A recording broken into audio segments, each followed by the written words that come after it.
Hi viewers, நான் இன்றைக்கி உங்களுக்கு செஞ்சு காட்ட போகிறது கீரை வடை. ரொம்ப ஈஸியான ஒரு ஹெல்த்தியான ஸ்நாக் இன்றைக்கி உங்களுக்கு நான் பண்ணி காமிச்சிருக்கேன்.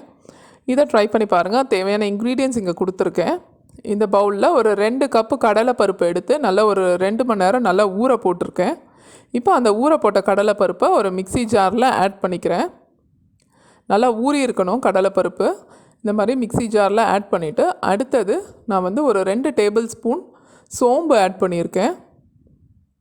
2 டேபிள் ஸ்பூன் சோம்பு ஆட் பண்ணதுக்கப்புறமா இஞ்சி ஒரு 3 இன்ச் பீஸ் நல்ல ஒரு பெரிய பீஸாக எடுத்து அதை கட் பண்ணி உள்ளே சேர்க்குறேன்.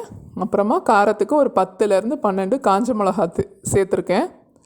இது கூட உப்பு ஆட் பண்ணி நல்லா கொரகொரப்பாக நம்ம அரைச்சிட்டு வந்துடணும். ரொம்ப தண்ணி ஊற்றிடக்கூடாதுங்க. தேவையானமா ஒரு 1/4 டம்ளர் அளவுக்கு தண்ணி மட்டும் தெளித்து விட்டு நல்லா அரைச்சி எடுத்துகிட்டு வந்திருக்கேன். பாருங்கள், நல்லா இந்த கன்சிஸ்டன்சிக்கு நம்ம அரைக்கணும். வடையில் கன்சிஸ்டன்சி தான் ரொம்ப இம்பார்ட்டண்ட். இந்த மாதிரி நல்லா கொரகொரப்பாக ரொம்ப தண்ணி ஊற்றாமல் அரைச்சி ஒரு பவுலில் எடுத்து வச்சுருக்கேன்.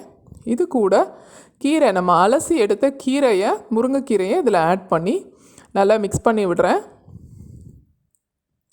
இதில் எந்த கீரை வேணால் நம்ம சேர்த்துக்கலாங்க. முருங்கைக்கீரை ரொம்ப உடம்புக்கு நல்லது அப்படிங்கிறதுனால இன்றைக்கி நான் முருங்கைக்கீரை ஆட் பண்ணியிருக்கேன்.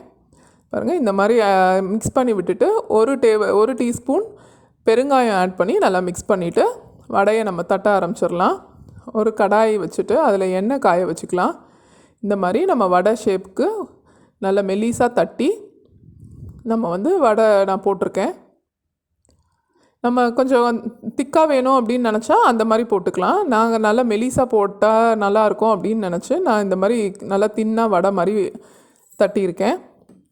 உள்ளே இருக்க கீரை நம்ம ஃப்ரெஷ்ஷாக போட்டிருக்கோம், அதனால் கொஞ்சம் டைம் ஆகும் அது வேகிறதுக்கு. நம்ம கொஞ்சம் மீடியம் ஃப்ளேமில் வச்சு நல்லா 2 பக்கமும் வேகிறதுக்கு நம்ம டைம் கொடுத்து எடுக்கணும். நம்ம இது கொஞ்சம் நல்லா நிதானமாக வச்சுட்டு 2 சைடும் நல்லா வேக விடுங்க. போட்ட உடனே திருப்பிடாதீங்க, அப்போ உங்களுக்கு வடை உடஞ்சிரும். கொஞ்சம் 2 சைடும் நிதானமாக குக் பண்ணி கோல்டன் ப்ரவுன் கலர் ஆன பிறகு நம்ம வடையை வெளியே எடுத்துடலாம். இந்த மாதிரி நம்ம சூடாக செஞ்சு கொடுத்தோன்னா இந்த கிளைமேட்டுக்கு ரொம்ப நல்லாயிருக்கும். ஸ்கூல்லேருந்து வர்ற பசங்களுக்கும் இது ஹெல்த்தியான ஒரு ஸ்நாக்காக இருக்கும். கீரை சாப்பிட கஷ்டப்படுற பசங்கள்லாம் இந்த மாதிரி செஞ்சு கொடுத்தா ரொம்ப விருப்பமாக சாப்பிடுவாங்க. நீங்கள் ட்ரை பண்ணி பாருங்கள். உங்களுக்கு இந்த ரெசிபி பிடிச்சிருந்ததுன்னா லைக் பண்ணுங்கள், ஷேர் பண்ணுங்கள், என்னோடய சேனலுக்கு சப்ஸ்கிரைப் பண்ணுங்கள். தேங்க்யூ.